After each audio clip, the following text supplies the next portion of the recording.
ఒక నిశ్శబ్దమైన అడవిలో ఉన్న జన్ ఆశ్రమంలో హరు అనే యువకుడు తన గురువును కలవడానికి వచ్చాడు. ఆయనకు మనస్సు బరువుగా ఉంది. ఆయన నమస్కరించి అన్నాడు, గురువుగారు, నేను కష్టపడ్డాను, గంటల తరబడి చదువుకున్నాను, ప్రతిరోజూ ధ్యానం చేశాను. కాని నేను ఆశించిన దాన్ని సాధించలేకపోతున్నాను. నాకిప్పుడు వదిలేయాలనిపిస్తోంది.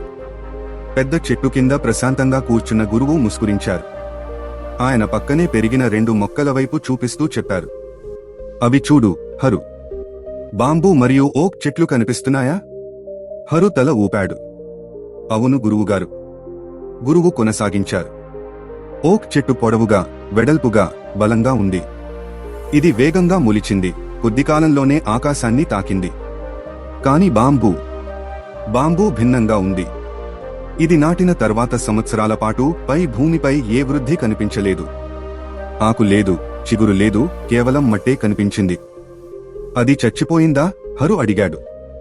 గురువు తల ఊపారు. కాదు. ఆ సంవత్సరాల్లో బాంబూ నేలలో పెరుగుతోంది. దాని వేర్లు విస్తరించాయి, లోతుగా, బలంగా. అలాంటి పునాది లేకపోతే అది ఎప్పటికీ నిలవలేదు. ఒక వసంతంలో అది ఒక్కసారిగా ఎదిగింది. అంగుళం కాదు, అడుగు కాదు, కొన్ని రోజుల్లోనే అడుగుల పొడవు పెరిగింది. హరుకు ఆశ్చర్యం వేసింది. అది విఫలం కాదు, అది సిద్ధమవుతోంది అన్నారు గురువు. నీవు కూడా బాంబూలా ఉన్నావు హరు.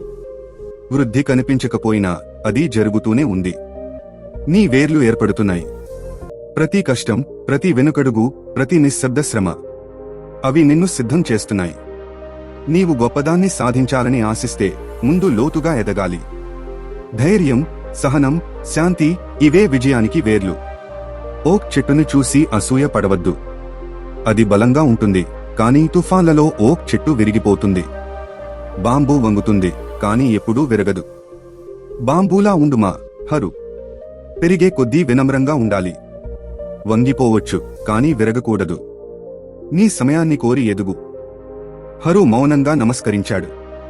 ఆ కన్నీళ్లు బాధ వల్ల కావు, అవి అర్థమైన ఆనందంతో రావడం. అతను విఫలం కాదు, అతను సిద్ధమవుతున్నాడు. నీవు కూడా అలాగే. ఏదైనా సాధించాలంటే ముందుగా నీవు నేను అవుతున్నాను అనే నమ్మకంతో మొదలుపెట్టాలి.